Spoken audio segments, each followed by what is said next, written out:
નમસ્કાર, હું છું નીના દેસાઈ. આપના માટે આજે લઈને આવી છું ચીઝ કોર્ન હેલ્ધી બાસ્કેટ.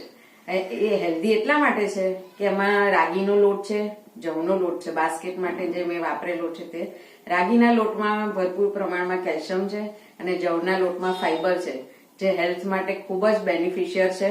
અને બીજું એ છે કે મકાઈમાંથી બનાવ્યું છે. મકાઈ, ચીઝ, પનીર અને બીજા બધા ઇન્ગ્રેડિયન્ટ્સ છે. તો ચાલો આપણે આજે બનાવીએ હેલ્ધી ચીઝ કોર્ન બાસ્કેટ. રાગીનો લોટ છે લગભગ 100 ગ્રામ લીધેલો છે. જવનો લોટ છે એ પણ લગભગ 100 ગ્રામ લીધેલો છે આપણે. અને એની અંદર નાખવા માટે સોલ્ટ છે અને મરી પાવડર છે અને જીરું પાવડર છે.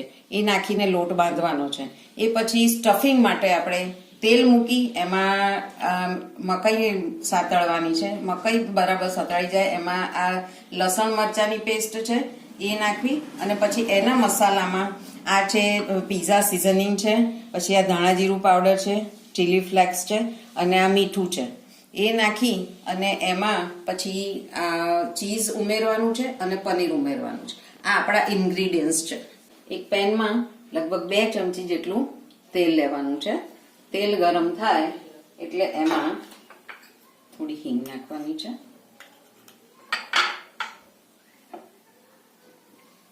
એમાં જ સિઝનિંગ નાખી દેવાનું છે આપણે. એ છે પીઝા સિઝનિંગ છે, એ લગભગ આપણે 1.5 ચમચી જેટલું નાખ્યું. પછી નાખવાનું છે ચીલી ફ્લેક્સ. ચીલી ફ્લેક્સ લગભગ અડધી ચમચી જેટલું નાખ્યું છે. પછી એમાં નાખીશું આપણે ધાણા જીરું પાવડર. એ નાખી બરાબર ગરમ થાય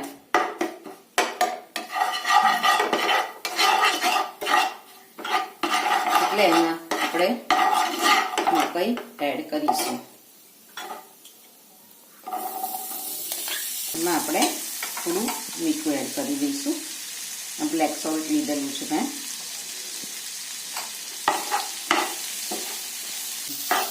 હવે આને બરાબર સતળાઈ જાય એટલે એમાં તુલસી પાન તોડીને 4 થી 5 તુલસી પાન છે તોડીને એડ કરવા.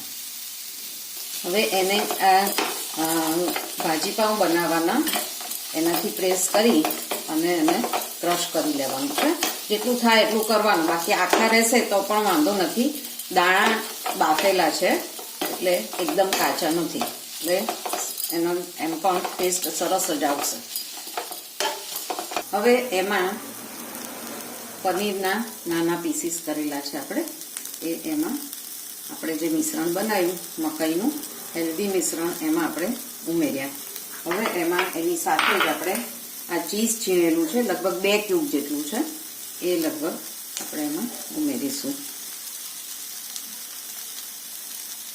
આ રેસીપી એટલી બધી હેલ્ધી છે અને સાથે ટેસ્ટી પણ ખૂબ જ છે. તમને ખૂબ જ ખાવાની મજા આવશે અને તમે જે બહારના પીઝાને ખાતા હશો એ પણ ભૂલી જશો, એટલું સરસ લાગે છે. એમાં થોડી કોથમીર એડ કરવી.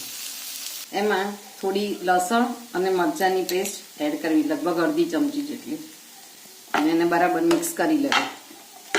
આપણે 1 વાડકો રાગીનો લોટ લીધો છે, 1 વાડકો લીધો છે આપણે જવનો લોટ. એની અંદર આપણે એડ કરીશું મીઠું. એની અંદર શેકેલા જીરાનો પાવડર આપણે એડ કરીશું અને એની અંદર આપણે મરી પાવડર એડ કરીશું, જેથી અંદર તીખાશ અને જીરાની ફ્લેવર ખૂબ સારી રીતે આવી જાય.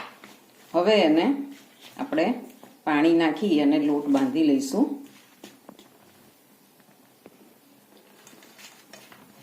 લોટ બહુ ઢીલો નહીં અને બહુ કઠણ નહીં, એ રીતનો આપણે લોટ બાંધવાનો છે. લગભગ અમે જે લોટ કણક બાંધેલી છે એમાંથી એક લુવો લઈ અને એને આપણે વણવાનો છે. એને શેપની ચિંતા કરવાની નથી, કારણ કે આપણે એની બાસ્કેટ તૈયાર કરવાની છે. એટલે આવો એક પુલ્લો લઈ અને આવી રીતે પૂરી વણી અને એને આપણે આ ગ્રીસ કરેલી જે બાસ્કેટ છે એની અંદર આ મોલ્ડમાં આપણે સેટ કરવાની છે. અને આ જે આપણે તૈયાર કરેલી બાસ્કેટ છે રાગીના જવની, એની અંદર આપણે આવી રીતે સ્ટફિંગ મૂકીશું. એવું બધી જ બાસ્કેટમાં આપણે સ્ટફિંગ મૂકી દઈશું. જે રીતે આપણે પહેલા પૂરી વણી એવી રીતે વણી લેવાની છે.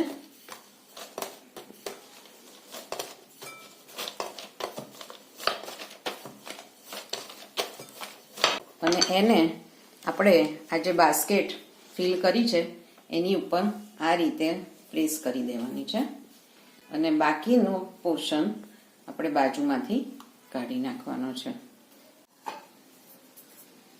હવે આ જે બાસ્કેટ છે એને આપણે ફિલ કરી દીધી છે અને ઉપરથી પેક કરી દીધી છે. એને આપણે આ તેલ છે એ તેલમાં આપણે એને ઊંધી ફ્રાય થવા માટે પહેલા નાખવાની છે.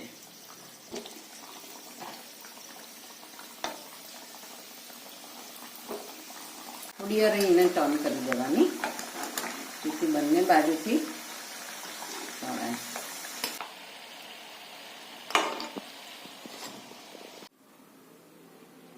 આપણે આ રીતે જે ઓઇલમાં ફ્રાય કર્યું એ આ રીતે બાસ્કેટ બહાર નીકળી.